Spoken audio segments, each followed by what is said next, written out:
ശ്രീകുമാരൻ തമ്പി സാറും സജി സുരേന്ദ്രനും ഒക്കെ ആയിട്ടുള്ള ആൾക്കാരുടെ സീരിയലിൽ അഭിനയിച്ചതിന് ശേഷം റേഡിയോ ജോക്കി ആയിട്ട് പോകുമ്പോൾ അതൊരു വേറൊരു തരം പാഷൻ ആയിരിക്കാം. പക്ഷെ ഇവിടെ ഒരു ഗ്രിപ്പ് ആയി കഴിഞ്ഞു. ഇപ്പൊ ശ്രീകുമാരൻ തമ്പി സാറ് ഇല്ലെങ്കിൽ ഒരു കാര്യം പറയാം.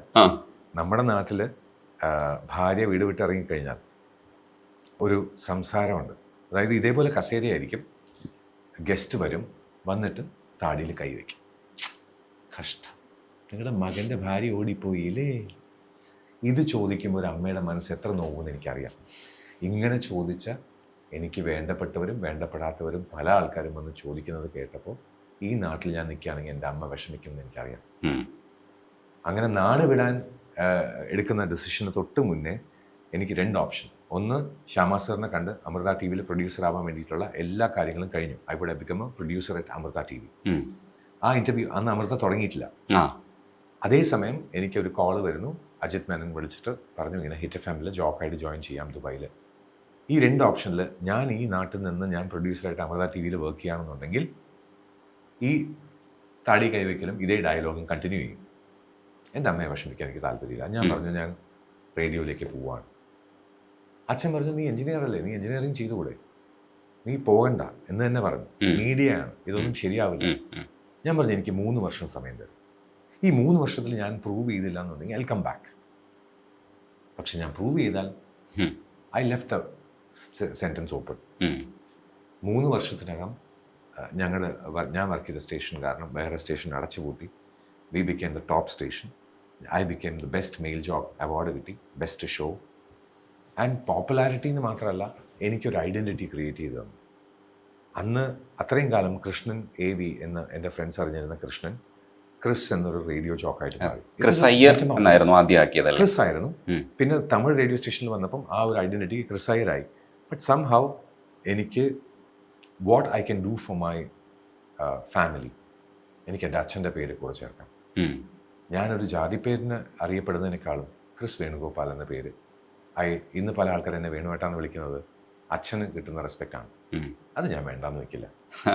സോ ഒരു ട്രാൻസ്ഫർമേഷൻ, ഒരു മെറ്റമോർഫസിസ്, വെറും ഒരു ലാർവയായിട്ടിരുന്ന കൃഷ്ണൻ AV ഒരു പ്യൂപ്പൽ സ്റ്റേജിൽ ക്രിസ് ആവുകയും ഒരു ക്രിസ് അയ്യർ ആവുകയും അതിനുശേഷം ഒരു ക്രിസ് വേണുഗോപാൽ ആവുകയും അഡ്വക്കേറ്റ് ക്രിസ് വേണുഗോപാൽ ആവുകയും advocate doctor Chris Venugopal BTech PGD PM DSc MSc applied psychology LLB എന്ന് പറഞ്ഞ് ഇങ്ങനെ ഒരു ടൈറ്റിലും വാലും എല്ലാം വെച്ച് ഇങ്ങനെ വരുമ്പോഴും ഞാനിപ്പോഴും ആ കൊച്ചുകുട്ടിയാണ്.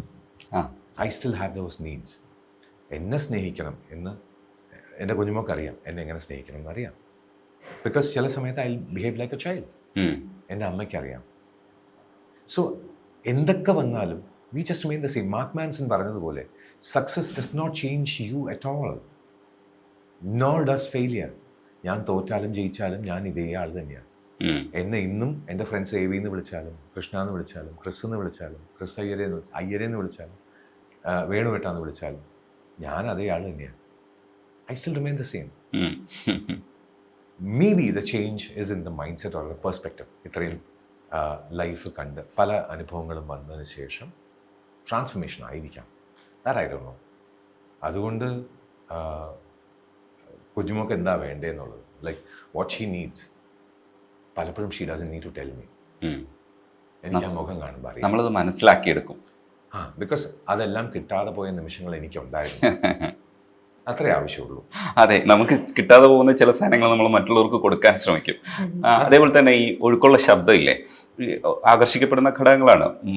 ഈ പറയുന്ന രീതിയിൽ സോഷ്യൽ മീഡിയ പറയുന്ന അപ്പൂപ്പൻ രൂപമുള്ളപ്പോഴും ആക്ച്വലി വർത്താനത്തിന്റെ ഒരു സോഷ്യൽ മീഡിയ മാത്രമല്ല, ലിഫ്റ്റിൽ പോകുമ്പോൾ ഒരു കുട്ടി എന്നെ നോക്കിയിട്ട് വാവ് സാന്റാ ക്ലോസ് എന്ന് പറഞ്ഞു. ഞാൻ പറഞ്ഞ അതേ മോനെ ഞാൻ തൊപ്പി എടുക്കാൻ വിട്ടു. പക്ഷെ ഇടയ്ക്കൊക്കെ താടി ഡ്രിം ചെയ്യണമെന്ന് തോന്നുമല്ലേ? ഇല്ല, അങ്ങനെ തോന്നിയില്ല. ഭാഗ്യം. സോഷ്യൽ മീഡിയക്ക് തോന്നുന്നുണ്ട്.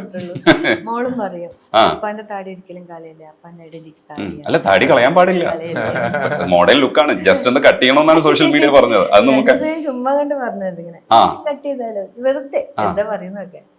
അപ്പൊ നോക്കൂ, ഞാൻ ചോദിച്ചത് ഈ ഒഴുക്കുള്ള വർത്താനത്തിനപ്പുറത്തേക്ക് ആ വർത്താനത്തിന് ശബ്ദവും കൂടെ നമ്മൾ ആകർഷിക്കുന്ന ഒരു ഘടകമാണ്. നന്നായിട്ട് വോയിസ് കൾച്ചർ പഠിപ്പിക്കുന്ന ഒരാളും കൂടെയാണ്. അപ്പം ആ വർത്താനം നമുക്ക് പലപ്പോഴും ആശ്വാസമാണ്. അപ്പം ചിലപ്പോൾ നമ്മുടെ ഉള്ളിലേക്ക് പോയിട്ടുണ്ടാവുക ഈ വോയിസും കൂടെയാണ്. പെരുമാറ്റം നമ്മൾക്ക് മനസ്സിലായത് വോയിസും കൂടെയാണ്. ഈ വോയിസ് എത്രത്തോളം പ്രധാനപ്പെട്ടതായിട്ട് ദിവ്യക്ക് തോന്നിയിട്ടുണ്ട്? അങ്ങനെയല്ല, എനിക്ക് ഞാൻ പറഞ്ഞ ആരാധന ഇത് മാത്രമായിരുന്നു ഫസ്റ്റ്. അല്ല ഞാൻ ഏട്ടനാമല്ല, എനിക്ക് അറിയില്ല. സൗമ്യ ചേച്ചി കസിൻ ആകെ അന്ന് പോകുന്ന സമയത്ത് എന്നെ വിളിച്ചപ്പോ എന്തുമാ എന്ന് ചോദിച്ചതാണ് പുള്ളിക്കാരനെ മനസ്സിലാക്കുന്ന. ഞാൻ ഒന്നുമില്ല, ഞാൻ കൾച്ചറും കൂടിയാണ്. ഞാൻ എല്ലാവരെയും എന്തുമാ എന്താ കുഞ്ഞെ എന്ന് തന്നെയാണ് ഞാൻ സംസാരിക്കാറുള്ളത്. അത് സ്പെസിഫിക് ആയിട്ട് ചെയ്തതല്ല. പക്ഷെ ഇപ്പൊ കുഞ്ഞുമോളെ എന്ന് വിളിക്കുന്ന മനസ്സിലായി. അത് ഞാൻ അന്ന് ഷൂട്ട് കഴിഞ്ഞ് ലാസ്റ്റ് ഡേ പോകുമ്പോ ഏട്ടാ അപ്പൊ ഇങ്ങനെ ബാക്ക് കൊടുത്തിട്ട് എന്തമ്മ എന്തോ ഇതുവരെ ഒരാളോ ഇങ്ങനെ പറയാത്ത പെരുമാറാത്ത ഒരു രീതിയിലൊക്കെ കേൾക്കുമ്പോൾ നമുക്ക് എവിടെയോ ഒരു തോന്നുമല്ലോ. ഇപ്പൊ കുറേ നേരം സംസാരിക്കണം. അപ്പൊ എനിക്കറിയാം ഈ ക്ലാസ് ഒക്കെ എടുത്തു കൊടുക്കുന്നൊക്കെ അറിയാം. അപ്പൊ എൻ്റെ പ്രശ്നങ്ങളൊക്കെ എനിക്ക് ഇങ്ങനെ ആദ്യം പേടിയായിരുന്നു പറയാം, എന്ത് വിചാരിക്കും അറിയില്ലല്ലോ. ചിലവരോട് എന്തെങ്കിലും കാര്യം പറയുമ്പോൾ ഇവളിങ്ങനെയാണോ അങ്ങനെയാണെന്നൊക്കെ വിചാരിക്കില്ലേ. അപ്പൊ എനിക്കെല്ലാം അപ്പൊ ഞാൻ ചോദിച്ചില്ലേ, എല്ലാം ഓപ്പണായിട്ട് ഞാൻ തുറന്ന് പറയട്ടെ എന്നൊക്കെ ഞാൻ ചോദിച്ചു. അപ്പോൾ എല്ലാം പറഞ്ഞു, എന്താ ക്ലാസ് വേണമെങ്കിൽ വീട്ടിലോട്ട് വന്നാൽ മതി, മോളെയും കൂടി കൊണ്ടുവന്നു പറഞ്ഞു. എന്തോ എനിക്ക് പോകാൻ പറ്റിയില്ല. അപ്പോൾ എന്നെ വിളിച്ചു, എന്താ വരാത്തത്? ഞാൻ പറഞ്ഞു ഇനി എനിക്ക് വരാൻ പറ്റുമോ ചോദിച്ചപ്പോൾ എറണാകുളത്ത് ക്ലാസ്സിന് പോവുകയാണ്, വന്നിട്ട് കാണാമെന്നാണ്. അപ്പോഴും കാണാൻ പറ്റിയില്ല. പിന്നെ ഈ സൗമ്യ ചേച്ചി ഒരു നിമിത്തം പോലെ എൻ്റെ അടുത്ത് ചോദിച്ച ചോദ്യമാണ് സത്യം. അതാണ് ഞാൻ അല്ല പിന്നെ അതും ചോദിച്ചു. എല്ലാവരും പറഞ്ഞ പോലെ ഇപ്പോഴാണ് നിന്റെ ജീവിതത്തിൽ നല്ലൊരു സമയം വരാൻ പോകുന്നത്, 40 വയസ്സ്. ഇത് ഓരോ ഫീൽഡ് ഓഫ് സ്റ്റഡിയിലും നമുക്ക് കമ്പാരിസൺ ആയിട്ട് പറയുകയാണെങ്കിൽ ഇഷ്ടിക മാത്രം വെച്ച് ബിൽഡിംഗ് നമുക്ക് പണിയാൻ പറ്റില്ല. അവിടെ ഒരു ചാന്തും വേണം, സിമെൻറ്റിൻ്റെ ഒരു മോട്ടർ വേണം. സിമെൻറ്റ് മാത്രം ഉണ്ടെങ്കിൽ നമുക്ക് പണിയാൻ പറ്റില്ല. As a civil engineer I would say that. ഞാൻ പറയും പ്രകൃതിയുടെ രീതിയിൽ നേച്ചറിൻ്റെ കാര്യം പറയുകയാണെന്നുണ്ടെങ്കിൽ സൂര്യൻ മാത്രം ഉണ്ടെങ്കിൽ നമുക്ക് ജീവിക്കാൻ പറ്റില്ല. രാത്രി മാത്രമായാലും നമുക്ക് ജീവിക്കാൻ പറ്റില്ല. വി നീഡ് ഹാഫ് എപ്പോഴും വേണം. സൂര്യന് മാത്രം ഉദിക്കുന്ന ചില ദിവസങ്ങളുള്ള രാജ്യങ്ങളുണ്ട്. അവിടെ ഉള്ളവരുടെ കഷ്ടം നമുക്കറിയാം. അല്ലെങ്കിൽ രാത്രി 30 ദിവസം രാത്രിയുള്ള രാജ്യങ്ങളുണ്ട്. അപ്പോൾ അങ്ങനെയുള്ള ആ ഒരു കോൺസെപ്റ്റ് എന്ന് പറഞ്ഞാൽ അത് as a naturalist I would say that. മനസ്സും ബുദ്ധിയും രണ്ടും ഒരുമിച്ച് വർക്ക് ചെയ്താൽ മാത്രമേ കാര്യമുള്ളൂ. സെൻസസ് സപ്പോർട്ട് ചെയ്താലേ കാര്യമുള്ളൂ. As a mental health professional I would say that. അതേപോലെ ഒരു ഹ്യൂമനിസ്റ്റായിട്ട് ഞാൻ പറയുന്നു, ഒരാൾ ഒറ്റപ്പെടുമ്പം ഞാനുണ്ട് നിൻ്റെ കൂടെ, നീ വറിയല്ലേ എന്ന് പറയാൻ ഇത്തരം എക്സാമ്പിൾസ് ഒന്നും ആവശ്യമില്ല. മനസ്സുകൊണ്ട് ഞാനുണ്ട് നിൻ്റെ കൂടെ, ഡോണ്ട് വറി. അത് സംസാരിക്കാൻ അറിയാത്ത ഒരാൾ വെറുതെ കൈപിടിച്ച് എന്ന് മാത്രം കാണിച്ചാലും മതി. ശബ്ദം ഒരു കാര്യമല്ല. ആ feeling which you have in the heart, അതിന് വാക്കുകൾ ആവശ്യമില്ല, ശബ്ദം ആവശ്യമില്ല, ഒന്നും ആവശ്യമില്ല. അതേപോലെ തന്നെ ഈ സംസാരത്തിൽ ഒത്തിരി കാര്യങ്ങൾ അറിയുന്ന നോളജബിൾ ആയിട്ടുള്ള ഒരാളാണ്. പക്ഷെ പുസ്തകങ്ങളൊക്കെ എഴുതുന്നുണ്ടാവും. ഇതൊന്നും നമ്മൾ മനസ്സിലാക്കി എടുത്തിട്ടില്ല. ഇങ്ങനെയാണ് നമ്മൾ കുറെ കൂടെ പഠിക്കാൻ പോകുന്നത്, പ്രൊഫൈലിനെ കുറിച്ചൊക്കെ മനസ്സിലാക്കാൻ പോകുന്നത്. പക്ഷേ ആ ഏരിയയിലൊക്കെ അത്യാവശ്യം നോളജുള്ള ഒരാളാണെന്നുള്ളൊരു ഫീല് നമുക്കുണ്ട്. കാരണം നമ്മുടെ പെരുമാറ്റത്തിൽ അത് പ്രതിഫലിക്കുമല്ലോ, എത്രത്തോളം ലോകം കണ്ട ആളാണെന്നുള്ളത് നമുക്ക് മനസ്സിലാവുമല്ലോ. ആ ഒരു ഫീൽ ആയിരിക്കുമല്ലോ ഒരു പക്ഷെ ആ കംഫർട്ട്നെസിന്റെ എത്രയും ഒരു ആത്മവിശ്വാസം തന്നത്. ഇയാളെ സെലക്ട് ചെയ്യാം എന്നുള്ളൊരു ആത്മവിശ്വാസം തന്നതല്ലേ? സത്യം ഇതൊക്കെ അറിഞ്ഞപ്പോഴാണ് ഈശ്വര ഇത് വേണോ, എന്നെ പറ്റും, പേടിയായിരുന്നു സത്യം. അപ്പോഴാണ് എനിക്ക് നല്ലോണം പേടിയായത്. എന്നോട് പറയുന്നത് എനിക്ക് ഇംഗ്ലീഷ് സംസാരിക്കാൻ അറിയില്ല. എനിക്കതൊരു പ്രശ്നമല്ല. ഇംഗ്ലീഷേ സംസാരിക്കാൻ അറിയാത്ത എത്രയോ ആൾക്കാരുണ്ട്. ഹെലൻ കെല്ലർ സംസാരിച്ചിട്ടില്ല, കേട്ടിട്ടില്ല ലൈഫ് ലോങ്. അപ്പോൾ ആനി സലിവൻ പോലത്തെ ഒരാൾക്ക് ഹെലൻ കെല്ലറിനെ ട്രെയിൻ ചെയ്യാൻ പറ്റുന്നുണ്ടെങ്കിൽ ഇംഗ്ലീഷ് അറിയാത്ത ഈ കുഞ്ഞുമോളെ എനിക്ക് ലോകം കാണിക്കാൻ പറ്റും. തീർച്ചയായിട്ടും. ഞാൻ പറഞ്ഞത് ലോകം കാണാൻ ഇംഗ്ലീഷ് അറിയുന്നില്ല. ഇല്ല, ഞാൻ പറഞ്ഞത് ആരെങ്കിലും എന്തെങ്കിലും ചോദിക്കുമ്പോൾ ഇവര് മൊത്തം ഫാമിലി എല്ലാരും ഇംഗ്ലീഷാണ് സംസാരിക്കാം മൊത്തം. അപ്പൊ എനിക്ക് ടെൻഷനാ, ഈശ്വരോ എന്തോന്ന് പറയും. അപ്പൊ ഞാൻ ഇവിടെ ഇപ്പം ഏട്ടൻ്റെ കൂടെ അത്യാവശ്യത്തിന് ക്ലാസ് ഒക്കെ എടുത്തെടുക്കുമ്പോൾ ഞാൻ പോയിരിക്കും. അപ്പൊ ഞാൻ പറയാട്ടാ അവരെന്തെങ്കിലും ചോദിക്കുമോ. അപ്പം എനിക്ക് ഇപ്പം ലോൻ്റെ ഒരു ക്ലാസ് എടുക്കാൻ വേണ്ടി പോയ സമയത്ത് ഞാൻ പറഞ്ഞു അവരെന്തെങ്കിലും ചോദിച്ചാൽ ഞാൻ എന്തോന്ന് പറയട്ടാ. കുഞ്ഞുമോളെ അവർക്ക് മലയാളം അറിയാം, കുഞ്ഞുമോൾക്ക് മലയാളം അറിയില്ലേ, അത് പറഞ്ഞാൽ മതി. ഇനി എന്തെങ്കിലും സംശയം ഉണ്ടെങ്കിൽ എന്നോട് ചോദിച്ചോ, അപ്പൊ പറഞ്ഞുതരാം. ശരിക്കും ഇന്നസെൻസ് ആണ് ശരിക്കും കുഞ്ഞുമോളെന്നുള്ള വിളിക്ക് പിന്നിൽ അല്ലേ? തീർച്ചയായിട്ടും. അങ്ങനെ തന്നെയാണ് കുഞ്ഞുമോളെ എന്നിട്ടത്. അതെ, എന്റെ ക്യൂട്ട്നെസ് അങ്ങനെയാണ് വന്നത്. ബിക്കോസ് കൊച്ചുകുട്ടികളെ പോലെ മക്കളോട് കമ്മ്യൂണിക്കേറ്റ് ചെയ്യുമ്പോൾ പറഞ്ഞല്ലോ, കുറച്ച് മെച്ചൂർഡായ പ്രായമായ മകളുള്ളത് ഒരുപക്ഷെ കുറച്ചുകൂടെ നമുക്ക് ആശ്വാസമായി. ഇല്ലെങ്കിൽ ഒരുപക്ഷെ മകൻ ചെറുതാണ്, ബുദ്ധിപരമായി സംസാരിക്കുന്നതിൽ കാര്യങ്ങൾ മനസ്സിലാക്കിയെടുക്കുന്നതിൽ എങ്ങനെയാണെന്ന് നമുക്ക് പറയാൻ പറ്റില്ല. പക്ഷേ എങ്കിലും മകളൊരു ആശ്വാസമായില്ലേ? ഇത്രയും പ്രായമായത് മകൾക്ക് ഒരു +2 കഴിഞ്ഞു എന്നുള്ളത് നമുക്കൊരു ആശ്വാസമല്ലേ ശരിക്കായത്? എന്നെക്കാളും ഞാൻ സത്യം പറയാച്ചാൽ എനിക്ക് ഓരോരോ പ്രശ്നങ്ങൾ വരുമ്പോഴും എനിക്ക് ഒറ്റയ്ക്ക് ചെയ്യാൻ പറ്റില്ല. ഞാനത് മോളായിട്ട് ഷെയർ ചെയ്യും. മോളെ ഇങ്ങനെ പറഞ്ഞു ഒരു കാര്യം ഞാൻ മറച്ചു പിടിക്കില്ല മോളായിട്ട്. മോളെന്നാ പറയണ്ടേ, ഞാൻ അവരോട് എന്നാ ഇത് ചോദിക്കും. ഞാൻ സത്യം അവളാണ് ചില സമയത്ത് എൻ്റെ അമ്മ. ഒരിക്കൽ പുറത്തു പോകുമ്പോൾ ഞാൻ പറഞ്ഞു, അമ്മേ ഞാൻ എന്താ മോളെ കൊണ്ടുപോവാണ്. അപ്പൊ ശരി, നേരത്തെ വീട്ടിൽ കൊണ്ടുവിടണം കേട്ടോ എന്റെ മോള്. അങ്ങനത്തെ ഫൺ കോൺവെർസേഷൻ. അതുപോലെ അവരെ കുറിച്ച് പറയുന്ന സമയത്ത് അവർക്ക് ഇപ്പൊ ടോവിനോയെ കാണണമെന്ന് മകള് പറയുന്നതിനെ കുറിച്ച് പറയുന്നുണ്ടായിരുന്നു. അല്ല, അതെന്താ പറ്റിയെന്ന് പറഞ്ഞാൽ ഏഷ്യനെറ്റിന്റെ അവാർഡ് നൈറ്റിന്റെ അന്ന് പോയപ്പോൾ അന്ന് എൻ്റെ കൂടെ വന്നിരുന്നു മോള് വന്നിരുന്നു. ഞാനും അമ്മയും കൂടെയാണ് പോയി, മോളുണ്ടായിരുന്നു കൂടെ. ഞങ്ങൾ 3 പേരും കൂടെ പോയിട്ട് അന്ന് ടോവിനോ സ്റ്റേജിലുണ്ടായിരുന്നു. കാണാൻ പറ്റിയില്ല. ആക്ച്വലി കുഞ്ഞുമോളുടെ സിസ്റ്ററുടെ മകള് ആക്ട്രസ് ആണ്. അവർ ബാക്ക് സ്റ്റേജ് ഉണ്ടായിരുന്നു, ഫോട്ടോ എടുത്തു. അപ്പം മോക്കൊരു അന്നൊരു വിഷമം ഉണ്ടായി, അതായത് ഫോട്ടോ എടുക്കാൻ പറ്റിയില്ല. ബിക്കോസ് ഞാൻ രാത്രിയായി, ഇറങ്ങാനുമായി. ആ സമയത്ത് ഫോട്ടോയും എടുക്കാൻ പറ്റിയില്ല. അന്ന് ARMന്റെ പ്രൊമോഷൻ നടക്കാം. അപ്പോൾ ആ ഫോട്ടോ എടുക്കാൻ പറ്റാത്തപ്പോൾ മോളുടെ വിഷമം എനിക്ക് ഐ ക്യാൻ സെൻസ് ഇറ്റ്. മോളന്ന് ആ ഒരു വിഷമം ഉണ്ടായിരുന്നു, ആ ഫോട്ടോ എടുക്കാൻ പറ്റിയില്ല. ഒരു സെലിബ്രിറ്റി സ്റ്റേറ്റസിലുള്ള ഒരു fan worship, I do understand that. ഇപ്പോൾ ഞങ്ങൾ ഗുരുവായൂർ അമ്പലത്തിൽ നിന്ന് ഞങ്ങൾ തിരിച്ച് ഇന്ന് രാവിലെ തൊഴുതിട്ട് വരുന്ന വഴിക്ക് കുറേ ആൾക്കാർ വന്ന് ഫോട്ടോ എടുക്കുകയും കല്യാണത്തിൻ്റെ വിഷസ് അറിയിക്കുക എല്ലാം ചെയ്ത മൊമെൻറ്റ്സ് ഉണ്ട്. അവർക്ക് എടുക്കാൻ കിട്ടുന്നതിനേക്കാളും എത്രയോ വലുതാണ്. Because he's a big star. അങ്ങനെ എൻ്റെ മോക്ക് വേണ്ടിയിട്ട് അത് I will try and do that. അത് ചെയ്യണം. കാരണം മോക്ക് അങ്ങനെ ഒരു സങ്കടം വരാൻ പാടില്ല. മോൾ ആഗ്രഹിച്ച ആ ഒരു സെലിബ്രിറ്റിയുടെ കൂടെ ഒരു ഫോട്ടോ അല്ലേ ചോദിച്ചോളൂ, വേറെ ഒന്നും ചോദിച്ചില്ല. അത് ചെയ്ത് കൊടുക്കണം. സോ അതുകൊണ്ടാണ് ഞാനത് പറഞ്ഞത്. ബിക്കോസ് അന്ന് ഞാൻ കൂടെ പോയിട്ട് എനിക്കത് ചെയ്യാൻ പറ്റിയില്ല. ഓക്കെ, അവാർഡ് നൈറ്റിന് I could have walked in. പക്ഷേ അങ്ങനെ ഒരു ആർട്ടിസ്റ്റിൻ്റെ പ്രൈവസിയിലേക്ക് ബ്രീച്ച് ചെയ്യാൻ എനിക്ക് താല്പര്യമില്ല. But I know that I can do it. എൻ്റെ മോക്ക് വേണ്ടി ഞാനത് ചെയ്യും. അതുപോലെ തന്നെ സംഭവിക്കും. ഈ നാട് കാണണമെന്നുള്ളൊരു ആഗ്രഹം ഉണ്ടാവും. നാടെന്ന് പറയുന്ന പല അവസ്ഥകളുണ്ടാവും. വിദേശ രാജ്യങ്ങളുണ്ടാവും, ഇവിടെ തന്നെയുള്ള സ്ഥലങ്ങളുണ്ടാവും. പക്ഷെ നമ്മൾ ഒരുമിച്ച് യാത്ര ചെയ്യുന്നതിൻ്റെ ഒരു സുഖം അനുഭവിക്കുക, അല്ലെങ്കിൽ ഒരുമിച്ച് യാത്ര ചെയ്യുന്നതിൻ്റെ ഒരു രസമാണ് നാടെന്ന് പറയുന്നത് ഉദ്ദേശിക്കുന്നത്. അപ്പം നാട് കാണാൻ വേണ്ടിയിട്ട് നിങ്ങൾ പ്രിപ്പയർഡ് ആണ്.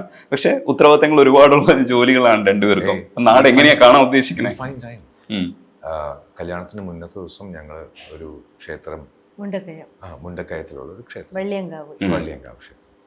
അവിടെ തെക്കൻമലയിൽ വണ്ടി നിർത്തിയിട്ട് ഞങ്ങൾ ട്രക്ക് ചെയ്ത് 4 പേരും നടന്നങ്ങ് പോയി വേർത്ത് കുളിച്ച് നിലവിളിച്ച്. It was fun. ആ ഒരു മൊമെന്റ് മതി. അതിൽ കാലുവേദന ഇപ്പോഴും മാറിയിട്ടില്ല. പിന്നെ പ്രോബബ്ലി ചിലപ്പോൾ തൊട്ടടുത്ത ചായക്കടയിൽ പോയിട്ട് ചായ കുടിക്കുന്നതായിരിക്കും ഏറ്റവും വലിയ യാത്ര. ഈ വയസ്സായി കഴിഞ്ഞാൽ ബെഡിൽ നിന്ന് എണീറ്റ് ബാത്റൂമിൽ പോകുന്നതായിരിക്കും ഏറ്റവും വലിയ യാത്ര. അപ്പോൾ ലോകം കാണുക എന്ന് പറയുന്നത് it will happen every day. അതെപ്പോഴും ഞങ്ങൾ വിൽ ഫൈൻഡ് ടൈം. ലോകം കാണുക എന്ന് പറയുന്നത് ഭയങ്കര വലിയ വാക്കാണ്, വലിയ പാടാണ് ഇത് മനസ്സിലാക്കിയെടുക്കുക. അതെ. ഒരു കാര്യം കൂടെ ഉള്ളത്, ഈ ക്യാരക്ടർ അപ്പൂപ്പൻ എന്ന് പറയുന്ന ക്യാരക്ടർ, മൂർത്തി എന്ന് പറയുന്ന ക്യാരക്ടർ ആക്ച്വലി നിങ്ങളുടെ മാരേജിന് സോഷ്യൽ മീഡിയയുടെ ഇടപെടലിൽ ദോഷകരമായിട്ട് ഇടപെടുന്നതിൻ്റെ ഒരു കാരണം ക്യാരക്ടറാണ്. അപ്പൂപ്പൻ ക്യാരക്ടർ എന്ന് പറയുമ്പോൾ പെട്ടെന്ന് അപ്പൂപ്പൻ കുട്ടിയെ കല്യാണം കഴിച്ചു എന്നുള്ള അർത്ഥത്തിൽ എഴുതാൻ അവർക്ക് സഹായം. നല്ല കാലം കുഞ്ഞുമോൾ ആ സീരിയലിൽ ഇത് ചെയ്യാൻ പറ്റിയില്ല. ഒരു സിനിമയുടെ വന്ന കാരണം ഡേറ്റ് ക്ലാഷ് ഉണ്ടായി. ആരണ്യം എന്ന് പറയുന്ന സിനിമ ചെയ്യാൻ വേണ്ടി ചെയ്ത് കഴിഞ്ഞു. അപ്പൊ ആ ഡേറ്റ് ക്ലാഷ് വന്നില്ലായിരുന്നു എന്നുണ്ടെങ്കിൽ മൂർത്തി മുത്തശ്ശൻ കൊച്ചുമകന്റെ അമ്മായിമ്മയെ തട്ടിക്കൊണ്ടുപോയിന്നായിരിക്കും നിങ്ങൾ എഴുതുന്ന ടൈറ്റിൽ. അതെന്തായില്ല. എവിടെയോ രക്ഷപ്പെട്ടു. കാരണം മൂർത്തി മുത്തശ്ശൻ കൊച്ചുമകന്റെ അമ്മായിമ്മയെ തട്ടിക്കൊണ്ടുപോയി എന്നൊക്കെ പറഞ്ഞ ആ board. Everything happens for a reason. ഈ ലോകത്ത് ഒരു റീസൺ ഇല്ലാതെ ഒരു ഇല പോലും താഴെ വീഴത്തില്ല. വേണമെങ്കിൽ ഫ്രോസ്റ്റ് പറഞ്ഞതുപോലെ woods are lovely dark and deep, I have promises to keep and miles to go before I sleep എന്ന് പറഞ്ഞാൽ നടന്നങ്ങ് പോവാം. പക്ഷെ ആ ഫോളിങ് ലീഫിന്റെ റീസണും കൂടെ ഞാൻ കണ്ടു കഴിഞ്ഞാൽ ലൈഫ് ഈസ് വെരി ബ്യൂട്ടിഫുൾ. അത്ര ഇല്ലു. അച്ഛൻ ചിരിച്ചു കാണുക, അമ്മ ചിരിച്ചു കാണുക, എൻ്റെ മക്കളെ ചിരിച്ചു കാണുക, എൻ്റെ കുഞ്ഞുമോളെ ചിരിച്ചു കാണുക, ഇതൊക്കെ ഉള്ളൂ. വേറൊന്നും വലുതായിട്ടൊന്നും ആവശ്യമില്ല.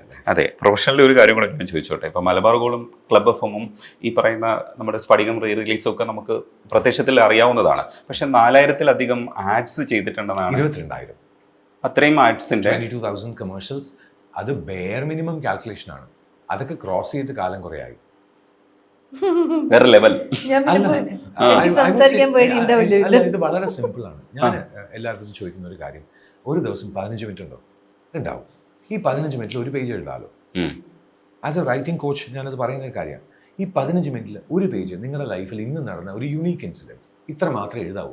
15 മിനിറ്റിൽ യു ഹാവ് ടു സ്റ്റോപ്പ്. ഒരു പേജ് കഴിഞ്ഞാലും യു ഹാവ് ടു സ്റ്റോപ്പ്. ഒരു വർഷം എഴുതി കഴിഞ്ഞാൽ യു ഹാവ് 365 പേജസ്. ഒരു ബുക്കിന് 90 പേജ് മതി. വിച്ച് മീൻസ് ഒരു വർഷത്തിൽ 4 ബുക്ക് എഴുതാം. എന്നാ ഇപ്പോൾ നിങ്ങൾ എഴുതിയ ബുക്സൊക്കെ എവിടെ? ഈ 15 മിനിറ്റ് ഇല്ലാതായതല്ലല്ലോ, അല്ല, നമ്മൾ എഴുതാത്തതാണ്. അപ്പോൾ ഈ കമേഴ്ഷ്യൽസ് എന്ന് പറഞ്ഞാൽ 30 സെക്കൻഡിൻ്റെ ഒരു കമേഴ്ഷ്യൽ, 22,000 കമേഴ്ഷ്യൽ പറഞ്ഞാൽ വലുതൊന്നുമല്ല. എന്നെക്കാളൊക്കെ എത്രയോ ചെയ്ത ആൾക്കാരുണ്ടാവും. ഞാൻ പറയുന്ന 22,000 കമേഴ്ഷ്യൽസ് ബെയർ മിനിമം കാൽക്കുലേഷൻ. ഞാൻ ഇത്രയും കാലം വർക്ക് ചെയ്തതിൻ്റെ ഭാഗമായിട്ട് probably I enjoyed working that. അതുകൊണ്ട് തന്നെ ആയിരിക്കാം ചില സമയത്തൊക്കെ ലുലുവിൻ്റെയൊക്കെ I think I would have done 14 different commercials എഴുതി. അതിൻ്റെ 3 ട്രാൻസ്ലേഷൻ, തമിഴ്, ഹിന്ദി, മലയാളം, ഇംഗ്ലീഷ്. ഈ 64 കമേഴ്ഷ്യൽ ഞാൻ ഒരു ദിവസം വോയിസ് ചെയ്തിട്ടുണ്ട്. അപ്പോൾ ഈ 22,000 ഒക്കെ ചെറിയ നമ്പറാണ്. നമ്മളൊന്നും ഒന്നുമല്ല. ഒന്നും അല്ലാത്തത് കൊണ്ടല്ലേ എനിക്ക് കല്യാണത്തെ പ്രപ്പോസൽ വന്നപ്പോൾ ഞാൻ പറയുന്നു, അങ്ങനെയാണെന്നുണ്ടെങ്കിൽ എനിക്കൊരു ഒരു കൊശവനെ കാണുകയാണെന്നുണ്ടെങ്കിൽ, നോട്ട് അഗെയിൻസ്റ്റ്, ഞാൻ ജാതിയല്ല പറയണേ, ഒരു പോട്ടറിനെ കാണുകയാണെങ്കിൽ ഇംഗ്ലീഷിൽ പറയുമ്പോൾ എന്തൊരു സൗകര്യം അത്. അല്ലെങ്കിൽ കൊശവൻ എന്ന് പറഞ്ഞാൽ ഇറ്റ് സൗണ്ട്സ് വെരി ബാഡ്. കലം ഉണ്ടാക്കുന്നവൻ ഒരു ദിവസം അദ്ദേഹം 12-13 കലം ഈസി ആയിട്ട് 1 മണിക്കൂറിലൊക്കെ ഉണ്ടാക്കിയിട്ട് പോകും. ഞാൻ പോട്ടേഴ്സ് വീലിൽ ഇരുന്നിട്ട് ഞാൻ എത്ര ശ്രമിക്കുമ്പോഴും ഒരു പോട്ട് തീർക്കാൻ എനിക്ക് സമയമെടുക്കും. Does that mean I M nothing? ഇല്ല, എനിക്ക് അത്രയും പ്രാക്ടീസ് ഇല്ല, അത്രയേ ഉള്ളൂ. പ്രാക്ടീസ് ചെയ്ത് കഴിഞ്ഞാൽ she would also become a voice artist. 22,000 commercials ചുമ്മാ ചെയ്യും. തീർച്ചയായിട്ടും.